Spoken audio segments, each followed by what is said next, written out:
வணக்கம். மதிமுகம் செய்திகள். இன்றைய முக்கிய நிகழ்வுகளை பார்ப்பதற்கு முன்பாக தலைப்புச் செய்திகளை பார்க்கலாம். சாம்பியன் பட்டம் வென்ற இந்திய அணி, முதலமைச்சர் மு க ஸ்டாலின் வாழ்த்து.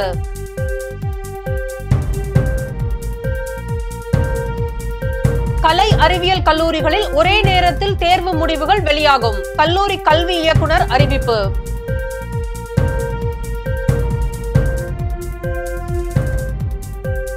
தடை செய்யப்பட்ட இயக்கத்துடன் தொடர்பு, 12 இடங்களில் தேசிய புலனாய்வு முகமை அதிகாரிகள் சோதனை.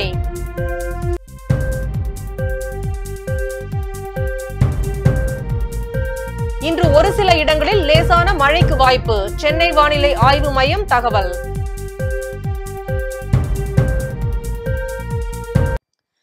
T20 உலக கோப்பையை வென்ற இந்திய அணிக்கு முதலமைச்சர் மு க ஸ்டாலின் வாழ்த்து தெரிவித்துள்ளார்.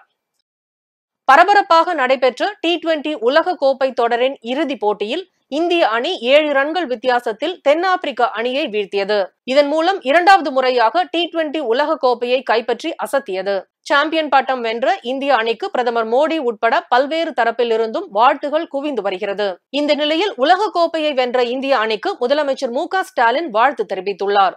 இது தொடர்பாக அவர் தனது எக்ஸ் தளத்தில், நமது இந்திய அணி T20 உலக கோப்பையை முழுமையான ஆதிக்கத்துடன் வென்றதை கொண்டாடுவதில் மகிழ்ச்சி. நமது இந்திய அணி சவாலான சூழ்நிலைகளில் இணையற்ற திறமையை வெளிப்படுத்தி முறியடிக்க முடியாத சாதனையுடன் முடித்தது. இந்திய அணிக்கு வாழ்த்துக்கள் என பதிவிட்டுள்ளார்.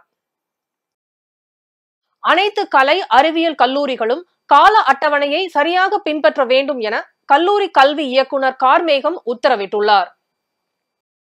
வரும் கல்வியாண்டில் அனைத்து கலை அறிவியல் கல்லூரிகளிலும் ஒரே நேரத்தில் தேர்வுகள் துவங்கி முடிவுகளும் வெளியாகும் என கல்லூரி கல்வி இயக்குனர் கார்மேகம் அறிவித்துள்ளார். மேலும் முதலாம் ஆண்டு மாணவர்களுக்கு ஜூலை 3ஆம் தேதி வகுப்புகள் துவங்கும். செமஸ்டர் தேர்வுகள் வரும் அக்டோபர் 31 தொடங்கி நவம்பர் 25ஆம் தேதிக்குள் முடிக்கப்பட வேண்டும். டிசம்பர் 16ஆம் தேதிக்குள் அனைத்து கல்லூரிகளுக்குமான தேர்வு முடிவுகள் வெளியிடப்பட வேண்டும். இந்த கால அட்டவணையை அனைத்து கலை அறிவியல் கல்லூரிகளும் பின்பற்ற வேண்டும் எனவும் கல்லூரி கல்வி இயக்குனர் கார்மேகம் உத்தரவிட்டுள்ளார்.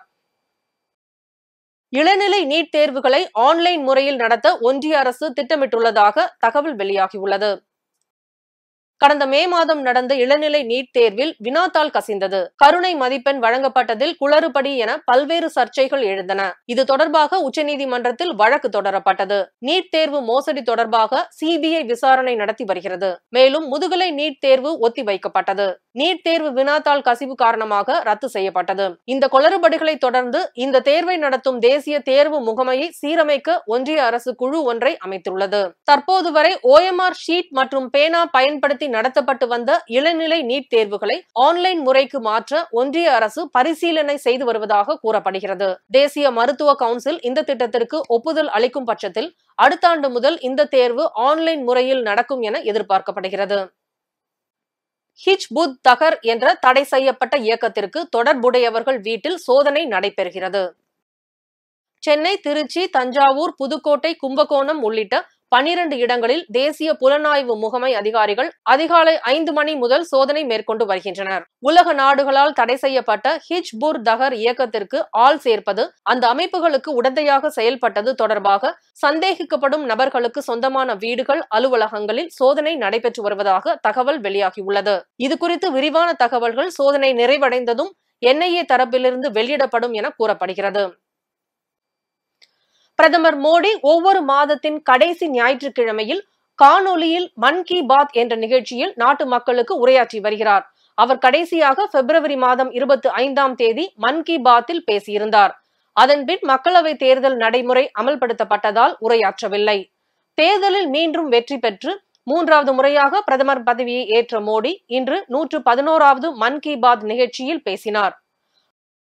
அப்போது பேசிய அவர், தேர்தல் முடிவுகளுக்கு பிறகு உங்களை மீண்டும் சந்திப்பேன் என்று பிப்ரவரியில் கூறியிருந்தேன். இன்று மீண்டும் மன் கி பாத் நிகழ்ச்சியுடன் உங்கள் மத்தியில் இருக்கிறேன். நமது அரசியல் அமைப்பு சட்டம் மற்றும் நாட்டின் ஜனநாயக அமைப்பின் மீது அசைக்க முடியாத நம்பிக்கையை மீண்டும் வலியுறுத்தியதற்காக நாட்டு மக்களுக்கு நன்றியை தெரிவித்துக் கொள்கிறேன். இந்த ஆண்டு உலக சுற்றுச்சூழல் தினத்தன்று தாயின் பெயரில் ஒரு மரம் என்ற சிறப்பு பிரச்சாரம் தொடங்கப்பட்டுள்ளது. நான் எனது தாயின் பெயரில் ஒரு மரத்தை நட்டுள்ளேன். நாட்டு மக்கள் அனைவரும் தங்கள் தாயுடன் சேர்ந்து அல்லது அவரது பெயரில் ஒரு மரத்தை நடுமாறு கேட்டுக்கொள்கிறேன். இவ்வாறு அவர் பேசினார். பூரண மது விலக்கை வலியுறுத்தி பெரியார் பிறந்த நாள் அன்று விசிக சார்பில் மகளிர் மாநாடு நடத்தப்படும் என திரு தொல் திருமாவளவன் அறிவித்துள்ளார். மதுரை விமான நிலையத்தில் இன்று செய்தியாளர்களை சந்தித்து பேசிய விடுதலை சிறுத்தைகள் கட்சியின் தலைவர் தொல் திருமாவளவன், தேசிய அளவில் மதுவிலக்கு கொள்கை அமல்படுத்த வேண்டும், மெத்தனால் மாஃபியா கும்பலை கண்டுபிடித்து அவர்களுக்கு உரிய தண்டனை வழங்க வேண்டும், தமிழக அரசு முதலில் படிப்படியாக டாஸ்மாக் கடைகளை மூட வேண்டும் என கேட்டுக்கொண்டார். அரசு மதுபான கடைகளை படிப்படியாக மூடுவதற்கு உரிய நடவடிக்கைகளை மேற்கொள்ள வேண்டும் என்று வலியுறுத்தி செப்டம்பர் 17 தந்தை பெரியாரின் பிறந்த நாளை முன்னிட்டு மது ஒழிப்பு மகளிர் மாநாட்டை விடுதலை சிறுத்தைகள் கட்சி நடத்த திட்டமிட்டுள்ளோம். பல லட்சம் பேர் பங்கேற்கிற மாநாடாக அந்த மாநாடு ஒருங்கிணைக்கப்படும். மேலும் நடிகர் விஜய் மாணவர்களிடம் நல்ல தலைவர்கள் உருவாக வேண்டும் என கூறியதில் எந்த உள்நோக்கமும் இல்லை என கூறினார். கள்ளுக்கடைகள் திறப்பதன் மூலம் கள்ளச்சாராயம் தடுக்கப்படுமா என கேள்வி எழுப்பினார். மேலும் பூரண மதுவிலக்கை ஆதரித்து விசிக சார்பில் பெரியார் பிறந்த நாள் அன்று மகளிர் மாநாடு நடைபெறப் போவதாக கூறினார். மாணவர்கள் மத்தியில் அவர் ஆற்றிய உரை மாணவர்களை ஊக்கப்படுத்துவதற்காக என்று நான் கருதுகிறேன். மாணவர்களும் நன்கு படித்து அரசியலுக்கு வர வேண்டும் என்று அவர் விரும்புவதை வெளிப்படுத்துவதாக நான் கருதுகிறேன். அவருடைய கருத்தில் எதுவும் பிழை இருப்பதாக எனக்கு தெரியவில்லை, அல்லது உள்நோக்கம் இருப்பதாகவும் நான் கருதவில்லை.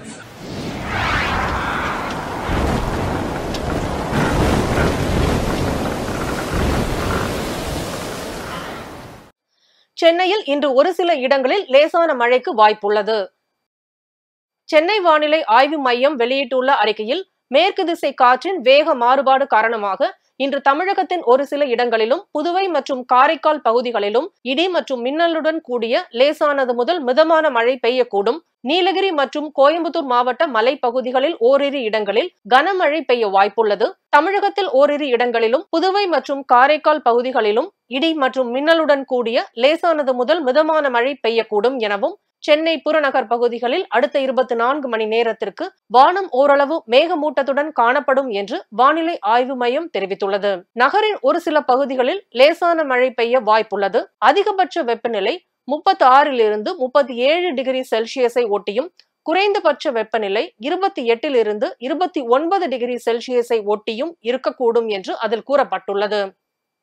தருமபுரியில் விநாயகர் சிலை தயாரிக்கும் பணி விறுவிறுப்பாக நடைபெற்று வருகிறது.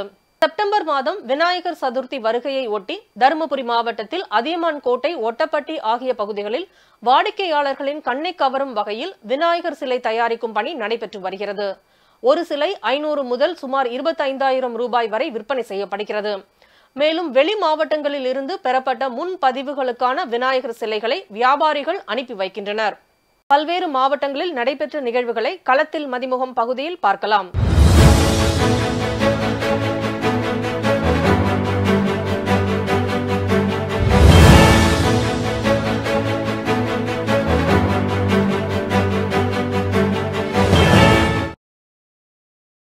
ராணிப்பேட்டை மாவட்டம் வாலாஜா அருகே ஸ்ரீ திரௌபதி அம்மன் திருக்கோயிலில் இன்று அக்னி வசந்த துரியோதனன் படுகளம் நிகழ்ச்சி வெகு விமர்சையாக நடைபெற்றது.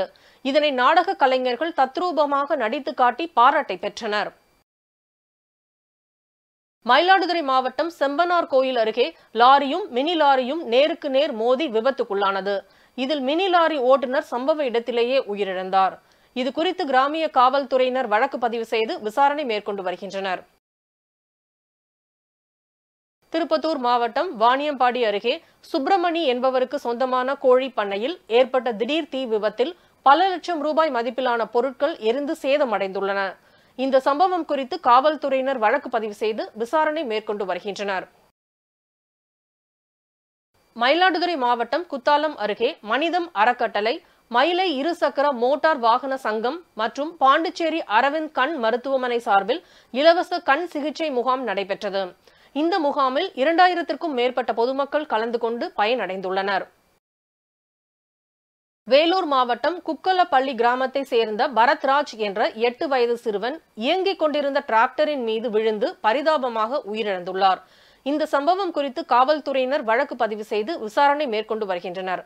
8 வயது சிறுவன் உயிரிழந்த சம்பவம் அப்பகுதியில் பெரும் சோகத்தை ஏற்படுத்தியுள்ளது. மத்திய அரசின் புதிய குற்றவியல் நடைமுறை சட்டங்களை திரும்ப பெற வலியுறுத்தி மயிலாடுதுறையில் அனைத்து வழக்கறிஞர்கள் சங்கத்தின் சார்பாக நாளை முதல் தொடர் போராட்டத்தில் ஈடுபட போவதாக தெரிவித்துள்ளனர். வேலூர் மாவட்டம் குடியாத்தம் அருகே விவசாயி சேகர் என்பவரது வீட்டின் பூட்டை உடைத்து 4.5 சவரன் தங்க நகை மற்றும் 1 லட்சம் ரூபாய் பணத்தை மர்ம நபர்கள் திருடி சென்றுள்ளனர். இந்த சம்பவம் குறித்து காவல்துறையினர் வழக்கு பதிவு செய்து விசாரணை மேற்கொண்டு வருகின்றனர். தருமபுரி மாவட்டம் ஒகேனக்கலில் இன்று விடுமுறை தினம் என்பதால் சுற்றுலா பயணிகளின் எண்ணிக்கை அதிகரித்துள்ளது. இந்த நிலையில் ஒகேனக்கல் காவிரி ஆற்றில் நீர்வரத்து அதிகரித்திருப்பதால் சுற்றுலா பயணிகள் பரிசல் சவாரி செய்து உற்சாகம் அடைந்து வருகின்றனர். ஈரான் அதிபர் தேர்தலில் முன்னணி வேட்பாளர்களுக்கு பெரும்பான்மை பலம் இல்லாததால் 2ஆம் கட்ட வாக்குப்பதிவு நடைபெறும் என ஈரான் அரசு அறிவித்துள்ளது. ஈரான் அதிபர் இப்ராஹிம் ரைசி ஹெலிகாப்டர் விபத்தில் உயிரிழந்ததை தொடர்ந்து அதிபர் தேர்தல் நேற்று முன்தினம் நடந்தது. தேர்தல் முடிவுகளை மொஹ்சேன் எஸ்லாமி நேற்று அறிவித்தார். இதில் சீர்திருத்தவாதிகள் அரசியல் பிரிவு வேட்பாளர் மசூத் பெசஷ்கியானுக்கு 1.04 கோடி வாக்குகளும், வலதுசாரிகள் அமைப்பை சேர்ந்த சயீத் ஜலிலிக்கு 94 லட்சம் வாக்குகளும், நாடாளுமன்ற சபாநாயகர் முகமது பாக்கர் கலிபாபுக்கு 33 லட்சம் வாக்குகளும், ஷியா பிரிவு மதகுரு முஸ்தபா பூர் மொஹமதிக்கு 2.06 லட்சம் வாக்குகளும் கிடைத்துள்ளன. ஈரான் அரசியல் அமைப்பின்படி வெற்றியாளர் 50%க்கும் அதிகமான வாக்குகளை பெற வேண்டும் என்பதால் முதல் 2 இடங்களை பிடித்த மசூத் பெசஷ்கியான் மற்றும் சயீத் ஜலிலி இடையே ஜூலை 5ஆம் தேதி 2ஆம் கட்ட வாக்குப்பதிவு நடைபெறும் என ஈரான் அரசு தெரிவித்துள்ளது. மீண்டும் தலைப்புச் செய்திகள். சாம்பியன் பட்டம் வென்ற இந்திய அணி, முதலமைச்சர் மு.க. ஸ்டாலின் வாழ்த்து.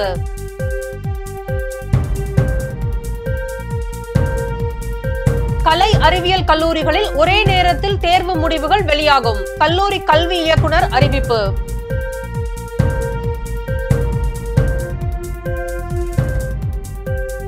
தடை செய்யப்பட்ட இயக்கத்துடன் தொடர்பு, 12 இடங்களில் தேசிய புலனாய்வு முகமை அதிகாரிகள் சோதனை.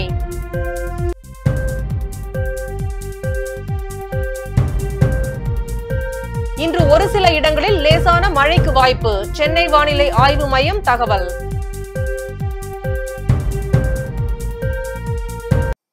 இத்துடன் செய்திகள் நிறைவடைந்தன. மீண்டும் செய்திகள் காலை 8 மணிக்கு.